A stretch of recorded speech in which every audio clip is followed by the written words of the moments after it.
tia ho chẹt đây à vấy đã hai tha sẽ đây phép đo tù lum tù liê nơi Amerik việc khai tới chia Anna thập tài à vấy đã chia sẽ thị sẽ đây phép nơi Europe vì có cầm pông tay sòng cắt và tê Europe ao chóp bầm nol vòn cỏประเทศnơiอาซีบานkết thả ខ្លួនកំពុងតែជាប់បំណុលកសាងប្រទេសរីឯអឺរ៉ុបខាងលិចដែលកសាងប្រទេសបានចម្រើនហើយកំពុងតែជាប់ផុងនៅក្នុងបំណុលសេរីភាពនិងបំណុលការបែងចែកសង្គមដ៏ល្អហួសហេតុខ្ញុំចង់ប្រាប់ថាប្រទេសអឺរ៉ុបដូចជាបារាំងដូចជាអីហ្នឹងកំពុងតែណាកំពុងតែគេបានកសាងហើយក្រោយសង្គ្រាមលោកលើកទី2គេបានកសាងហើយដល់គេកសាងប្រទេសគេហើយគេមានសិទ្ធិសេរីភាពគេបបោហើយដំណើរការគេស្រួលហើយឥឡូវគេកំពុងតែវាន់កនឹងបំណុលគេកំពុងតែវាន់កនឹងបំណុលគេកំពុងតែឆ្លក់ទឹកនឹងកង្វះថវិកាក្នុងការធ្វើយ៉ាងម៉េចឲ្យជីវិតដ៏ល្អផូរផង់របស់ជនជាតិគេដំណើរការទៅមុខដូចនៅបារាំងណាការងារចេះតែមានតិចទៅចំណែកពលរដ្ឋបារាំងចង់តម្កល់នៅអ្វីដែលហៅថាជីវិតដ៏សុខសាន្តរបស់ខ្លួនឲ្យតែហ៊ានការកែតម្រង់ឬបងពន្ធថែមបាតកម្មវាយបំផ្លាញដុតឆេះតាមផ្លូវភ្លាមណាជនជាតិមួយចំនួនដែលអន្តោប្រវេសន៍ទៅនៅបារាំងคล้ายទៅជាអ្នកដែលដេកស៊ីលើធនធានរបស់បារាំងតែអត់បានតស៊ូកសាងសង្គមបារាំងទេយល់ទេអញ្ចឹងអ្នកទាំងអស់នឹងទៅដេកស៊ីដល់ដេកស៊ីទៅប្រជាជនបារាំងដែលលោកកសាងប្រទេសបានផូរផង់ហើយណាលោកចង់បានជីវភាពសុខសាន្តរបស់លោកតែប្រទេសរបស់លោករដ្ឋាភិបាលកំពុងតែវាន់កក្នុងបំណុលកំពុងតែវាន់កក្នុងកង្វះថវិកាហើយឲ្យតែមានរដ្ឋាភិបាលបារាំងណាមួយឡើងមកហើយចង់បង្កើតនៅចំណូលសម្រាប់រដ្ឋវាមានតែយកពន្ធដារហើយកាលណាបន្ថែមពន្ធដារនឹងមានបាតកម្មនឹងមានការប្រឆាំងនឹងមានពហិការមាន strike មានអីសពគ្រប់អញ្ចឹងប្រជាជនបារាំងរស់នៅស្រួលបច្ចុប្បន្នប៉ុន្តែពីមួយថ្ងៃទៅមួយថ្ងៃទូកអានាវាប្រទេសបារាំងហ្នឹងវាពីបទៅហើយបើវាពីបទៅជាលក្ខណៈធម្មជាតិវាមានថ្ងៃលិចងាកមកកាន់អាមេរិកដូចគ្នាពន្ធដារឡើងច្រើនទៅប្រជាជនទៀមទាការសបាយសេរីភាពយុត្តិធម៌សង្គមទៅកើតអនាធិបតេយ្យវាយបំផ្លាញសម្បត្តិសាធារណៈណាលែងគោរពច្បាប់ទម្លាប់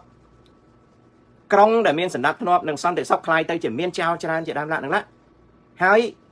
សមត្ថកិច្ចនឹងការអនុវត្តច្បាប់ខ្សោយដោយសារអធិបុលនៃសេរីភាពចេះតែទៀមទាថាខ្វះហើយកើនឡើងរដ្ឋក៏ប្រឹងបាញ់លុយចូលក្នុងចរន្តសង្គមសេដ្ឋកិច្ចហើយការបាញ់លុយហ្នឹងរដ្ឋនីមួយទាំង50រដ្ឋនៅអាមេរិកជំពាក់វាន់កហើយរដ្ឋសហព័ន្ធក៏ជំពាក់វាន់កដោយសារតែចាយលុយច្រើនជាងចំណូលជាការពិតហើយសហរដ្ឋអាមេរិកបានកសាងដ៏ល្អជាការពិតហើយនៅអឺរ៉ុបបានកសាងល្អប៉ុន្តែបំណុលក្នុងសុខសន្តិភាពរបស់អឺរ៉ុបនិងអាមេរិកត្រូវបានពួកអាស៊ីមើលឃើញថាអាត្មាអញទៅជាប់បំណុលដើម្បីយកមកកសាងប្រទេសចំណែកឯអឺរ៉ុបនិងអាមេរិកកសាងប្រទេសហើយតែជាប់បំណុលដោយសារចាយហួសថវិកាណាហើយការចាយហួសថវិកាគឺជាតម្លៃឡើងថ្លៃនៃហាងឆេងប្រជាធិបតេយ្យអញ្ចឹងប្រទេសនៅអាស៊ីសួរខ្លួនឯងថាតើអាត្មាអញត្រូវយកគំរូតាមសហរដ្ឋអាមេរិកត្រូវយកគំរូតាមអឺរ៉ុបឬយ៉ាងណាគំនិតមួយបានលេចធ្លោនៅអាស៊ីថាអត់យកតាមបានទេអ្វីទៅបាត់តែក្រោយពីការជជែកគ្នាតឹងទៅស្អីក៏អំពីគុណតម្លៃអាស៊ីប្រទេសអាស៊ីមិនបានបដិសេធនឹងការជំរុញរបស់សហរដ្ឋអាមេរិកលើការកសាងប្រជាធិបតេយ្យទេប៉ុន្តែប្រទេសនៅអាស៊ីមួយចំនួនស្ងាត់បានប្រងើយកន្តើយដោយអត់ចង់កសាងទេដូច្នេះ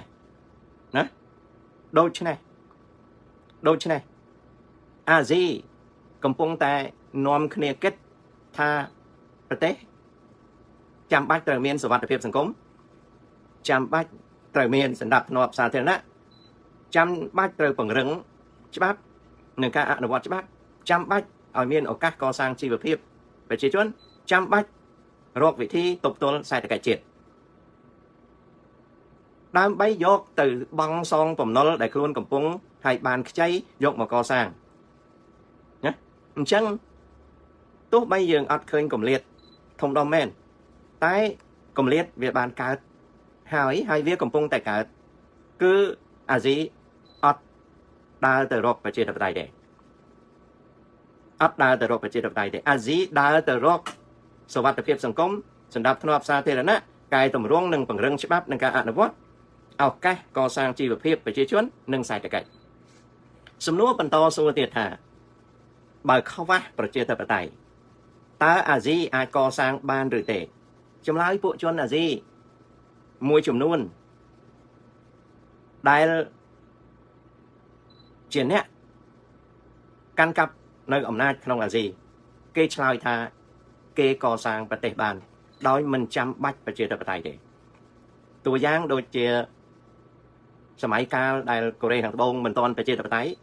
កូរ៉េខាងត្បូងក៏កសាងប្រទេសបានតៃវ៉ាន់ក៏កសាងប្រទេសបានសង្ហបុរីដែលបច្ចុប្បន្ននៅតែគ្មានប្រជាធិបតេយ្យគ្មាន functional democracy ក៏កសាងប្រទេសបានថៃឡង់ក៏កសាងប្រទេសបានហើយប្រទេសដែលនៅសេសសល់ជាប្រទេសកុម្មុយនីសតួយ៉ាងដូចវៀតណាមតួយ៉ាងដូចចិនគេកសាងប្រទេសគេបានអញ្ចឹងអ្វីដែលជាកូនសោសម្រាប់កសាងប្រទេសគឺ market economy គឺការឈោងចាប់យកសេដ្ឋកិច្ចទីផ្សារដរាបណាប្រទេសនឹងអនុវត្តសេដ្ឋកិច្ចទីផ្សារមិនចាំបាច់មានប្រជាធិបតេយ្យទូលំទូលាយទេប្រទេសនឹងអាចកសាងជីវភាពខ្លួនឯងបាននឹងគឺជាគំនិតរបស់ពួកអាស៊ីដែលគេគិតសប្តាហ៍នេះដូច្នេះវាមិនខ្វះទេដែលមានចលនាប្រជាធិបតេយ្យដូចជាកំពុងតែធ្វើបាតកម្មនៅថៃឡង់ដូចជាការតស៊ូនៅម៉ាឡេស៊ីដូចជាការតស៊ូនៅកម្ពុជាមិនខ្វះទេអ្នកដែលលើកប៉ាណូលើកបដាឃោសនាប្រជាធិបតេយ្យឥឡូវយើងក្រឡេកណាយើងក្រឡេកមើលប្រទេសកម្ពុជាយើងឃើញមានចលនាដែលទាមទារឲ្យមានលទ្ធិប្រជាធិបតេយ្យនៅកម្ពុជាយើងឃើញមានតែពីមួយថ្ងៃទៅមួយថ្ងៃក៏យើងដឹងថាចលនានោះគ្រាន់តែកាន់ទង់ប្រជាធិបតេយ្យកាន់បដាប្រជាធិបតេយ្យសូត្រធម៌ប្រជាធិបតេយ្យតែចលនានោះមិនមែនជាចលនាប្រជាធិបតេយ្យទេត្រង់នេះហើយដែលធ្វើឲ្យប្រជាជនខ្មែរពីមួយថ្ងៃទៅមួយថ្ងៃមានជំនឿថាបើមានសុវត្ថិភាពសង្គមសណ្ដាប់ធ្នាប់សាធារណៈផ្ដល់នៅការកែតម្រង់ផ្នែកច្បាប់និងការអនុវត្តដែលបង្កើតឲ្យមាននៅលក្ខណៈជាយុត្តិធម៌សង្គមឱកាសកសាងជីវភាពគឺការងារពលកម្មសេវាកម្មដែលអាចរកប្រាក់ចំណូលកសាងខ្លួនបានហូបចុកបានទៅរៀនកើតនិងកំណើនសេដ្ឋកិច្ចដែលអាចទប់ទល់បានទូទាំងប្រទេសប្រជាជនខ្មែរចំនួនច្រើនគិតថាពេញចិត្តណាសំណួរសួរថាហេតុដូចម្ដេចបានជាខ្ញុំបាទហ៊ាននិយាយអញ្ចឹងខ្ញុំបាទឃើញថាប្រជាជនខ្មែរដែលភ្ញាក់ផ្អើលចំពោះប្រជាធិបតេយ្យគឺនៅក្នុងចំណោមបងប្អូនដែលសង្ឃឹមថាប្រជាធិបតេយ្យនឹងបង្កើតភាពចម្រុងចម្រើនឲ្យគាត់ថ្ងៃស្អែកណាអ្នកចូលរួមក្នុងចលនាប្រជាធិបតេយ្យនៅកម្ពុជាមួយចំនួនគិតថាឲ្យតែបានប្រជាធិបតេយ្យគឺជីវិតគាត់នឹងធូរធារនេះណានេះគឺជាការយល់ខុសណា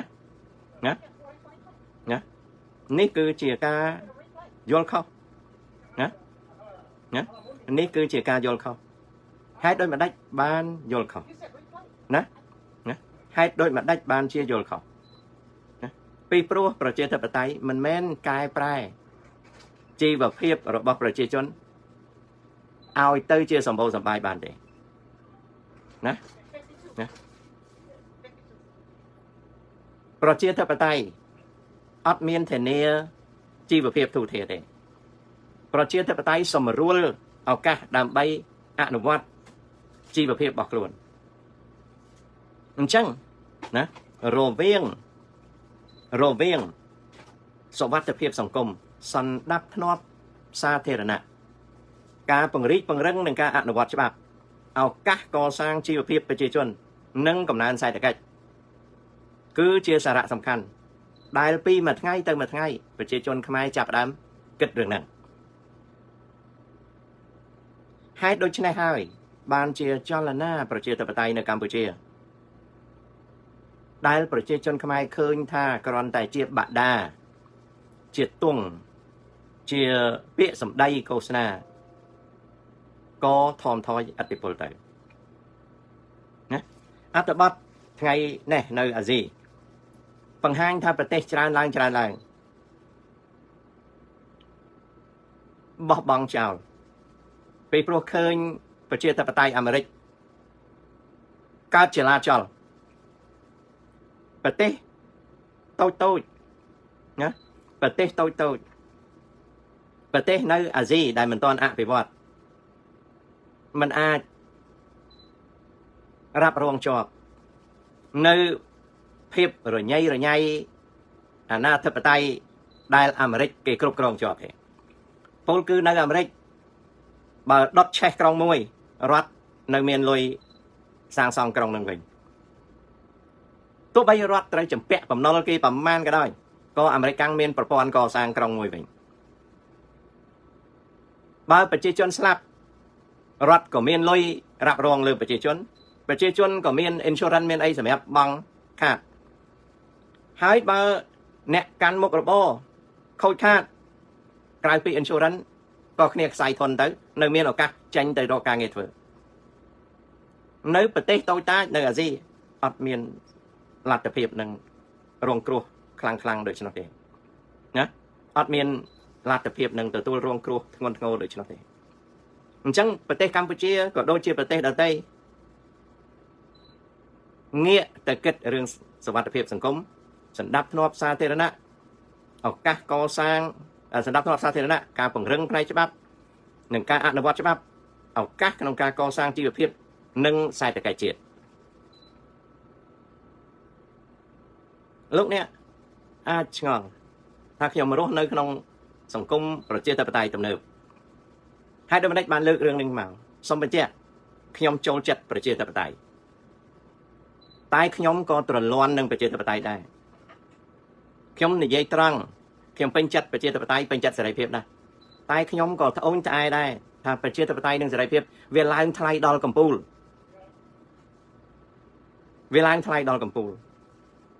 ណាហើយខ្ញុំមិនចង់និយាយបញ្យល់ច្រើនរឿងហ្នឹងដោយសារអ្វីដោយសារអត់មានអ្នកណាយល់ទេតលតែមករស់នៅក្នុងប្រជាធិបតេយ្យហ្នឹងទើបដឹងថាវាថ្លៃប៉ុណ្ណាប្រទេសមួយចំនួនអត់អាច afford អត់អាចនឹងគ្រប់គ្រងតម្លៃឡើងថ្លៃជាអតិបរមានៃសិទ្ធិសេរីភាពហ្នឹងទេណាមិនអាចទេមិនអាចគ្រប់គ្រងតម្លៃដ៏យ៉ាប់យ៉ឺនហ្នឹងទេត្រង់ហ្នឹងមិនមែនបានសេចក្តីថាខ្ញុំមិនស្រឡាញ់ប្រជាធិបតេយ្យទេតែគេកសាងហើយនៅអាមេរិកនេះគេកសាងហើយស្រេចខ្ញុំមកហ្នឹងគឺ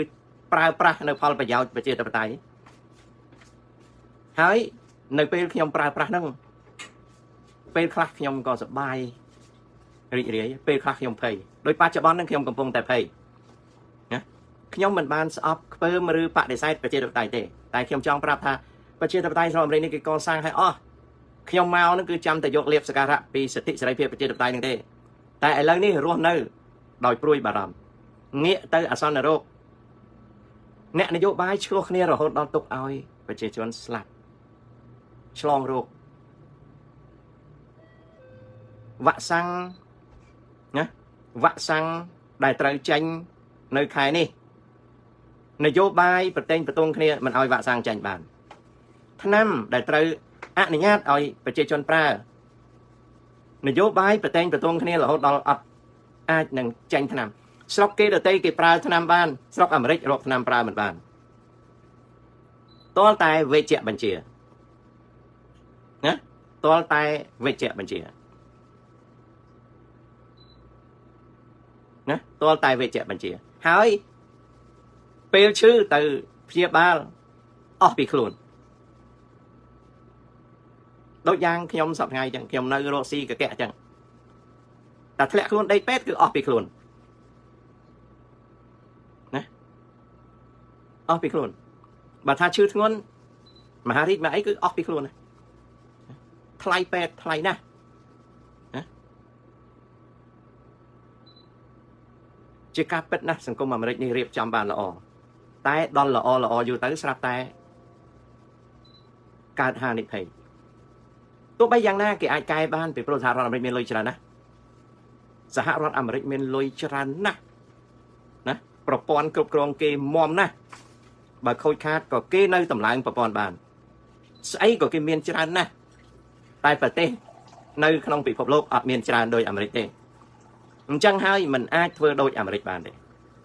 ណាចំណែកឯនៅសហរដ្ឋអាមេរិកនៅអឺរ៉ុបវិញណាចំណែកនៅអឺរ៉ុបវិញដូចខ្ញុំជម្រាបហើយងាកទៅប្រទេសបារាំងសុខសាន្តទេប៉ុន្តែនៅតែថ្ងៃលេខទូកទេណាក្រិចលេខទូកណាពណ៌ទៅហ្គាល់ទូកចិត្តលេខអេស្ប៉ាញចិត្តលេខអ៊ីតាលីចិត្តលេខដែលមិនទាន់លេខហើយមានស្ថានភាពក្រាន់បើអាល្លឺម៉ង់តែបើទុកឲ្យអាល្លឺម៉ង់បន្តដំណើរទៅមុខទៀតអាល្លឺម៉ង់ទូកអាល្លឺម៉ង់ក៏ពីបដែរបើលោកអ្នកមិនជឿទេអញ្ជើញទៅសួរខ្មែរដែលរស់នៅប្រទេសហ្នឹងទៅពីព្រោះអ្វីពីព្រោះសង្គមដែលបានកសាងហើយដល់ល្អដូចប្រទេសបារាំងអីមានសត្វឆ្លើងច្រើនណាស់មានសត្វឆ្លើងជញ្ជក់ឈាមសង្គមហ្នឹងច្រើនណាស់ណាប្រទេសអង់គ្លេសក៏ពីបនៅតែថ្ងៃលេខទេណាប្រទេសមួយជាពិសេសឧទាហរណ៍ប្រទេសបារាំងរដ្ឋអត់អាចតម្លើងពន្ធបានរដ្ឋអត់អាចដាក់ពន្ធលើកិច្ចការមួយចំនួនដាក់អត់បានទេដាក់ភ្លាមបាតកម្មភ្លាមអញ្ចឹងរដ្ឋត្រូវចងដៃខ្លួនឯងនៅពេលចងដៃខ្លួនឯងរដ្ឋាភិបាលបារាំងរកចំណូលអត់បានហើយពីមួយថ្ងៃទៅមួយថ្ងៃចំណាយទៅលើកិច្ចការសង្គមវាកើនឡើងរហូតណាវាកើនឡើងរហូតណាវាកើនឡើងរហូតដល់អញ្ចឹងទៅសប្តាហ៍ថ្ងៃបារាំងធ្វើការតិចជាង40ម៉ោងមិនមែនដោយសារបារាំងសម្បូរសបាយទេមកពីវាខ្វះការងារធ្វើណាវាខ្វះការងារធ្វើអញ្ចឹងប្រជាជនបារាំងមួយចំនួនដែលចូលនិវត្តន៍ក៏លោកអាចរស់បានប៉ុន្តែអ្នកចូលនិវត្តន៍ក្រោយទៀតក៏មិនសង្ឃឹមថាអាចនឹងសบายដែរណាហ្នឹងគឺជាលក្ខណៈដែលតកតងនឹងសង្គមសម្បូរសបាយអញ្ចឹងខ្ញុំងាកទៅរំលឹកឡើងវិញថាប្រទេសដែលកំពុងអភិវឌ្ឍឬកំពុងតែកវែកកឆ្នាំងជំពាក់បំណុលគេពីព្រោះវាខ្វះធនធានកសាងប្រទេសចំណែកសហរដ្ឋអាមេរិកនិងប្រទេសអឺរ៉ុបខាងលិចកសាងប្រទេសបានជោគជ័យហើយតែកំពុងតែជំពាក់គេវ៉ាន់កដោយសារចាយច្រើនជាងចំណូលណាដោយសារចាយច្រើនជាងចំណូលណាលោកអ្នកអញ្ចឹងដោយសារចាយច្រើនជាងចំណូលហើយទោះបីប្រទេសនឹងពូកែប៉ុណ្ណាក៏ដោយយូរនឹងឆាប់